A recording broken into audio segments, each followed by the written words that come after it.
Olá, olá, minha gente. Eu sou a Naíde e você está no canal Leia Mais.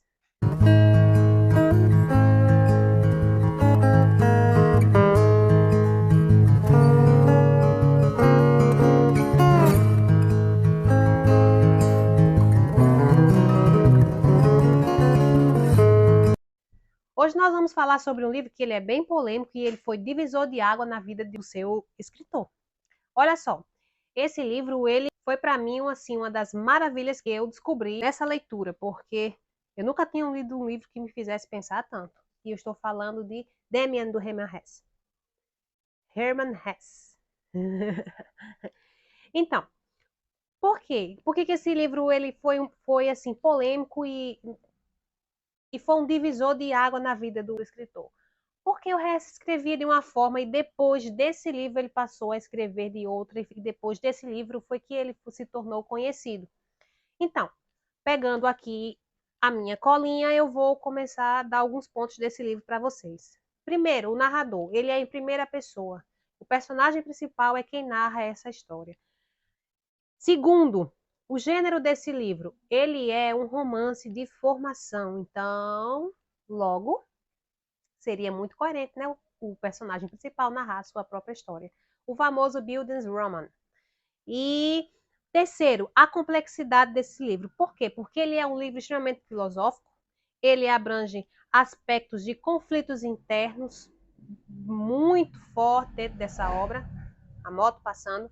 Ele tem questões de dualismo que o Hesse fez questão de pontuar e deixar bem claro nesse livro sobre o bem e o mal, aquilo que é puro, o que é impuro, o que é santo e profano, tá? Não é assim, não é bem profano, mas é no sentido de maligno mesmo, né? E essa questão de dois mundos, né? Que existe o mundo purificado e o mundo profano, o mundo maligno. Por quê? Porque ele foi criado, o personagem foi criado, o Sancler, né? O personagem principal foi criado nessa orientação. Na sua família, todos primavam pela purificação do ser, né? Que ele cresce, se joga no mundo, ele começa a enfrentar esse conflito psicológico desse dualismo, desses dois mundos. Então, a sua casa era sempre aquele ambiente de purificação, ele tem em sua mente. E quando ele saía dali, era como se fosse o ambiente do desmantelo mesmo, chuto pau da barraca. Outra coisa, os conceitos de consciente e inconsciente estão frequentes nesse livro também. A questão da religião, principalmente do sincretismo, porque durante toda a vida do personagem ele passa a conhecer outras religiões, outras formas, outros caminhos de crescimento espiritual e conhecimento de Deus, que assim ele pensa. Não apenas aquele que ele conheceu em casa, mas de forma sincrética também, né? E como qualquer pessoa que durante a sua vida acredita numa tal religião, depois acredita em tal religião, às vezes até deixa o conceito de religiosidade e passa para a filosofia de vida que isso acontece, é assim que aconteceu também com o personagem, né? E o que mais? Estou olhando aqui na minha colinha. A questão artística. Gente, como todo alemão, o Hesse não é diferente. Ele prezava, né, pelo conhecimento artístico, de música, de pintura, de escultura, de tudo que envolve essa área artística. E no livro do Demian, aqui, ó, a gente encontra isso com bastante frequência. Outra questão também é o dualismo, essa ambiguidade entre os dois personagens centrais do livro. O Sancler é o personagem principal, né? Que a gente acompanha o crescimento dele, a formação dele, o desenvolvimento dele.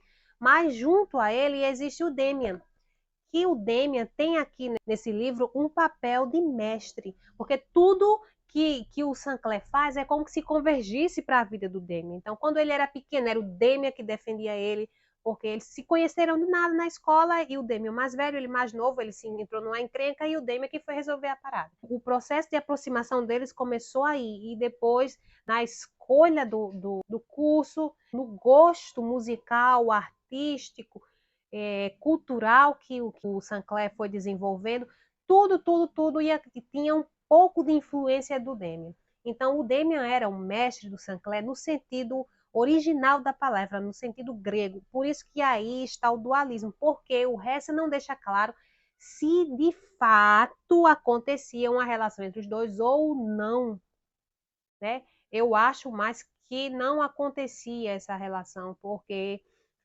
não existe nada concreto, né? Porque a gente tem que vir para cá, gente, ó, para concretude, assim, ó. Ver aqui, ó, é aqui. Se está aqui no corpo do texto, a gente pode dizer, houve, né? Mas se não está, a gente não pode afirmar. E, e até porque também existe a relação do Sancler com outras pessoas, né? E que mais? A história começa na infância de Sancler e se desenrola até o período de guerra, né?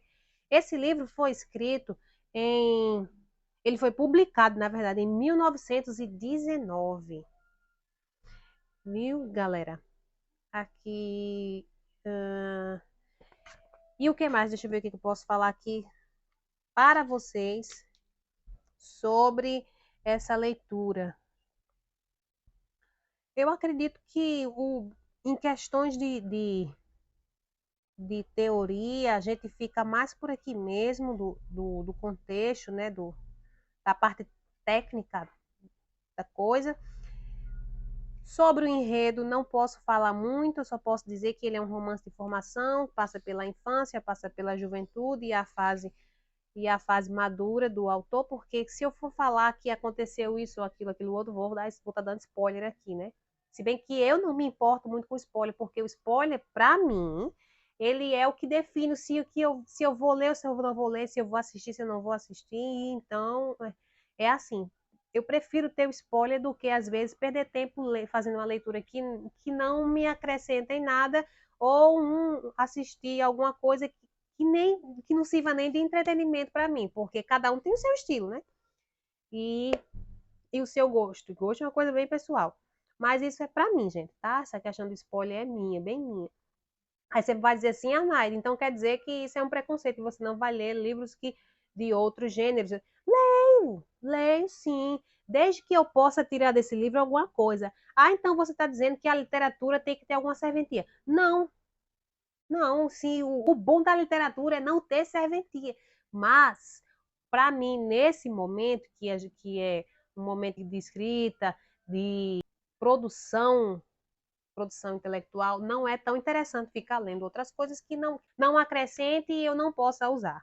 Não dei uma olhadinha sobre a vida do Hesse dessa vez, até porque ele não precisa de precedente, né? Todo mundo conhece o Hermann Hesse, quem não conhece, gente, passe a conhecer. Não precisa ter medo de ler o Hesse. Claro, todo mundo quer começar pelo o Lobo da Steppe, né? Que é a obra, o suprassumo dele. Eu não comecei pelo Lobo da Steppe, eu comecei por Demian. E eu amei essa literatura. Eu não vou dizer que ela é uma leitura mamão com açúcar, porque não é.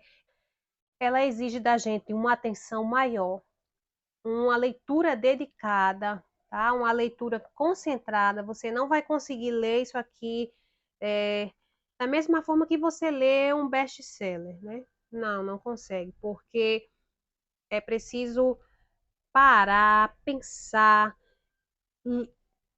assim, internalizar o que você está lendo. Porque, por exemplo, aqui, ó, se eu nunca tivesse lido Dorian Gray, eu não saberia que o Hermann Hesse estaria falando de Dorian Gray aqui nesse pedaço, né?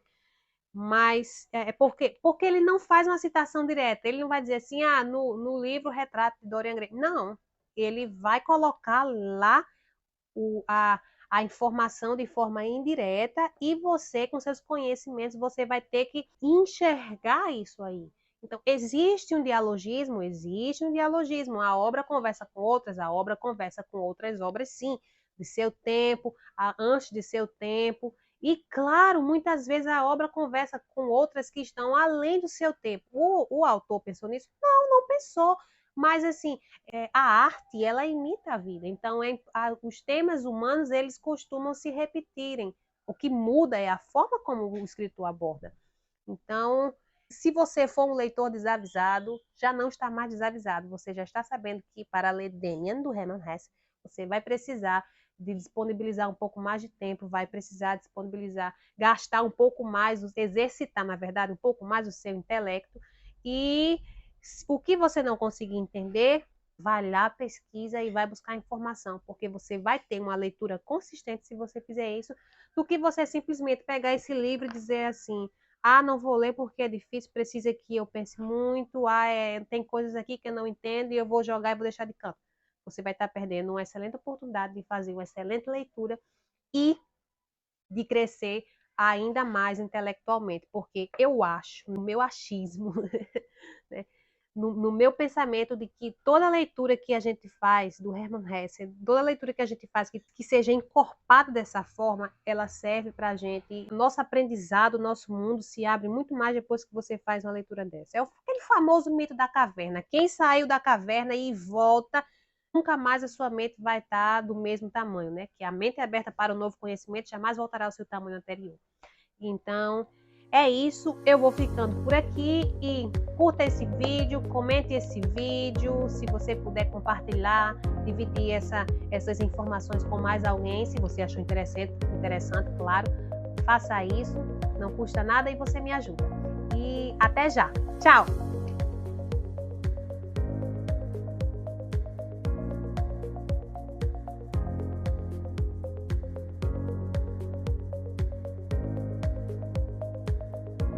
Privava não, meu Deus do céu, esqueci a palavra.